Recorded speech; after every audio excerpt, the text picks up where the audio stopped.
नमस्कार। स्वागत है आप सबका राजनीति के इस अखाड़े में। मेरा नाम है अजय सेतिया। मित्रों, प्रधानमंत्री नरेंद्र मोदी अपने हाथ में एक बड़ा सा उस्तरा लेकर के बैठ गए हैं और वह उस्तरा चलाने वाले हैं अपनी कैबिनेट पर और भारतीय जनता पार्टी के संगठन पर। आपको याद होगा 2021 में भी उन्होंने एक ऐसा बड़ा उस्तरा चलाया था जब उन्होंने अपनी कैबिनेट से रविशंकर प्रसाद और प्रकाश जावड़ेकर को बाहर कर दिया था। कुछ वैसा ही उस्तरा, और हो सकता है उससे भी बड़ा धमाकेदार कुछ उस्तरा चले। इस बार धर्मेंद्र प्रधान और भूपेंद्र यादव को संगठन में भेजा जा रहा है। ये दोनों कुशल संगठन कर्ता साबित हुए हैं।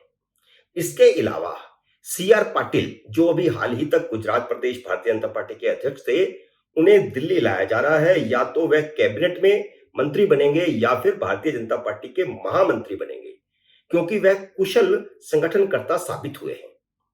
वह अपना खुद का चुनाव भी 6 लाख से ज्यादा वोटों से जीते थे, तो उन्हें दिल्ली लाकर के उनका उपयोग अगले लोकसभा चुनाव में किया जाना है। किस रूप में किया जाना है, यह सिर्फ नरेंद्र मोदी जानते हैं। 28 जून की आधी रात को प्रधानमंत्री आवास पर जो बैठक हो रही थी, उसी में यही सब मंथन हो रहा था। और इस मंथन बैठक में 3 ही लोग शामिल थे: प्रधानमंत्री नरेंद्र मोदी, गृह मंत्री अमित शाह और जेपी नड्डा। और ये देर रात मंथन में कई चीजें बदली गई। उसके बाद अब तक गुजरात, पंजाब, तेलंगाना, मध्य प्रदेश और कर्नाटक, इन 5 राज्यों के अध्यक्ष तो बदल ही दिए गए हैं। मोदी ने जैसे 2014 में तय कर दिया था कि 75 साल की उम्र होते ही रिटायर कर दिया जाएगा, किसी को मंत्री नहीं बनाया जाएगा, मुख्यमंत्री नहीं बनाया जाएगा, कोई इस तरह का पद नहीं दिया जाएगा जो सक्रिय राजनीति का हो। तो उसी तरह अब एक नया फार्मूला लेकर के वे सामने आए हैं। और नया फार्मूला यह है कि भाजपा का कोई बड़ा नेता, कितना भी बड़ा हो, उसे 2 टर्म से ज्यादा राज्यसभा नहीं मिलेगी, यानी मैक्सिमम 12 साल।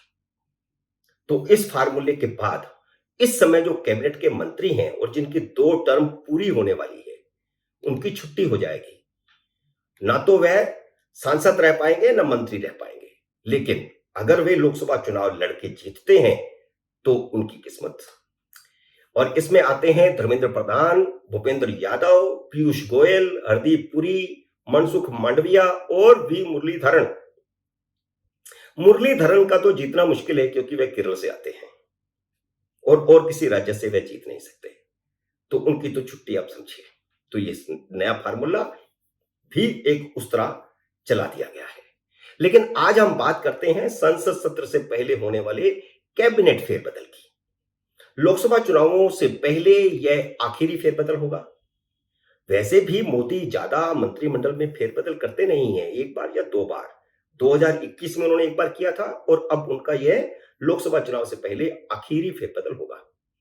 इसलिए लोकसभा चुनावों को ध्यान में रखकर क्षेत्रीय, जातीय और गठबंधन के संतुलन को ध्यान में रखकर के फेरबदल किया जाएगा। इस साल 5 राज्यों में विधानसभा के चुनाव भी हैं, तो फेरबदल में चुनाव वाले राज्यों में जातीय संतुलन साधने के लिए भी ज्यादा फोकस रहेगा।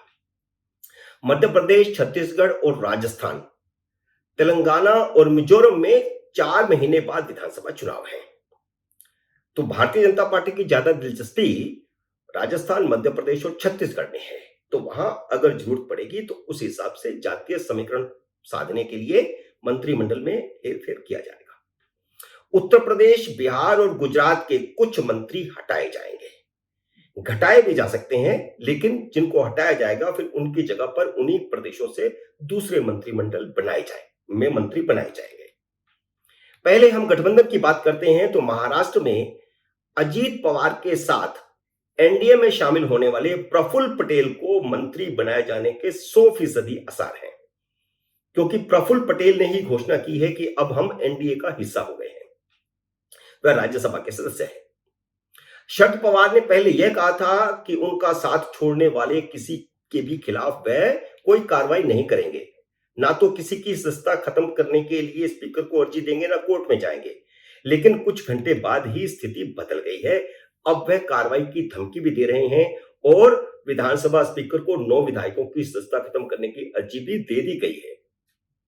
इसके बावजूद प्रफुल्ल पटेल कह रहे हैं कि शरद पवार उनके साथ ही हैं। यह स्थिति अभी तक साफ नहीं हो रही कि शरद पवार डबल गेम कर रहे हैं या नहीं कर रहे हैं। उनकी हर गेम बाद में डबल गेम साबित हो जाती है, इसलिए उन पर आशंका बनी हुई है। राज ठाकरे ने तो यहां तक कह दिया है कि 1 हफ्ते में स्थिति साफ हो जाएगी जब सुप्रिया सूले केंद्र में मंत्री बन जाएंगी। तो अगर ऐसा होता है तो लोकसभा से सुप्रिया सूले और राज्यसभा से प्रफुल्ल पटेल एनसीपी से 2 मंत्री हो सकते हैं।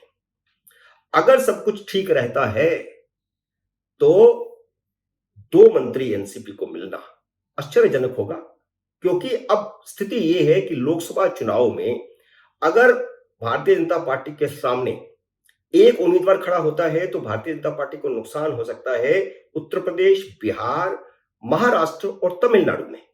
तो तमिलनाडु तो भाजपा का बड़ा केंद्र है ही नहीं, तो इन राज्यों को साधने के लिए मोदी किसी भी हद तक जा सकते हैं।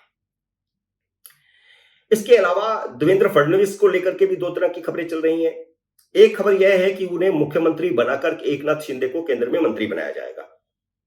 दूसरी खबर यह है कि देवेंद्र फडणवीस को केंद्र में मंत्री बनाया जाएगा, लेकिन देवेंद्र फडणवीस को केंद्र में मंत्री बनाया जाता है तो महाराष्ट्र सरकार एनसीपी और शिवसेना के हवाले हो जाएगी। नरेंद्र मोदी और अमित शाह ऐसा गेम तो नहीं खेलेंगे, इसलिए फिलहाल यथास्थिति की संभावना ज्यादा है। इन अखबारी खबरों की, मीडिया खबरों की अटकलों में कोई दम है नहीं। बिहार से क्योंकि चिराग पासवान को चुनाव में साथ लेना है, बिहार सबसे बड़ा फोकस है मोदी का, वहां पर नीतीश कुमार, लालू यादव को हराना है, तो इसलिए चिराग पासवान को भी मंत्रिमंडल में लिया जाएगा और उनके चाचा पशुपतिनाथ पारस भी मंत्री बने रह सकते हैं। जदयू से, अब जदयू में बड़ा धमाका हो सकता है। मंत्रिमंडल फेरबदल से पहले पहले एनसीपी वाला खेल बिहार में भी हो सकता है। देखिए कौन जदयू से मंत्री बनता है। पिछली बार 2021 में जदयू कोटे से सीआरपी सिंह को मंत्री बनाया गया था। उनका राज्यसभा का कार्यकाल खत्म हुआ तो नीतीश कुमार ने उनको राज्यसभा का दूसरा कार्यकाल दिया नहीं, क्योंकि कहा जाता है कि नरेंद्र मोदी ने उनसे पूछे बिना उनको मंत्री बना दिया था। सीआरपी सिंह अब जदयू छोड़ चुके हैं, वे भारतीय जनता पार्टी ज्वाइन कर चुके हैं और उनका अपना एक प्रभाव क्षेत्र है। उनके प्रभाव क्षेत्र को देखते हुए मोदी उन्हें मंत्रिमंडल में ला सकते हैं, लेकिन फिर उन्हें राज्यसभा में भी लाना पड़ेगा। बिहार से हालांकि अभी 6 मंत्री हैं, लेकिन बिहार में क्योंकि लालू यादव और नीतीश कुमार का गठबंधन और उसके साथ कांग्रेस है, हालांकि 2014 में भी ऐसा हुआ था, उसमें भारतीय जनता पार्टी ज्यादा सीटें लेकर के जीती थी, इसलिए ज्यादा खतरा बिहार में नहीं लगता। और जिस तरह के सर्वेक्षण आ रहे हैं उसमें भी भाजपा का पलड़ा भारी है, लेकिन इसके बावजूद सावधानी, तो सावधानी से चल रहे हैं नरेंद्र मोदी। संतुलन साधने के लिए मंत्री और बन सकते हैं। इसी तरह राजस्थान से इस समय 5 मंत्री हैं। अश्विनी वैष्णव जो कि ब्राह्मण हैं, भूपेंद्र यादव जो कि ओबीसी हैं, गजेंद्र सिंह शेखावत जो कि राजपूत हैं, अर्जुन राम मेघवाल जो कि दलित हैं और कैलाश चौधरी जो कि जाट हैं। लेकिन मीना कोई नहीं है, तो इसलिए करोड़ी लाल मीना को मंत्री बनाया जा सकता है। वैसे दिया कुमारी, रंजीता कोली, राहुल कसवा और घनश्याम तिवारी भी उम्मीदवार बने हुए हैं, वह भी उम्मीद लगाते हुए बैठे हुए हैं। राजस्थान से क्योंकि कोई महिला मंत्री नहीं है, इसलिए दिया कुमारी या रंजीता कोली का नंबर लग सकता है। किसान आंदोलन याद कीजिए, उसके किसान आंदोलन के समय उत्तर प्रदेश से आने वाले एक मंत्री अजय मिश्र टेनी के बेटे ने एक एक्सीडेंट कर दिया था। किसानों के ऊपर उन्होंने अपनी गाड़ी चढ़ा दी थी, जिसमें 2 किसान मारे गए थे। उस वक्त मांग उठी थी कि अजय मिश्र टेनी से इस्तीफा लिया जाए, उन्हें मंत्रिमंडल से निकाला जाए। तब तो मोदी ने नहीं निकाला था, लेकिन अब उन्हें निकाला जा सकता है। और इसी तरह यूपी से महेंद्र नाथ पांडे की भी छुट्टी हो सकती है। इन दोनों ब्राह्मणों की जगह पर नए ब्राह्मण लक्ष्मीकांत वाजपेयी और हरीश द्विवेदी आ सकते हैं। मित्रों, उम्मीद है मेरा यह विश्लेषण आपको पसंद आया होगा। इसे लाइक और शेयर कीजिए, और अगर आपने मेरे YouTube चैनल को सब्सक्राइब नहीं किया तो कृपया सब्सक्राइब कीजिए और घंटी का बटन भी दबाइए, ताकि जैसे ही मेरा नया वीडियो आए आपको सूचना आए। मेरे नए वीडियो का करिए इंतजार। तब तक नमस्कार।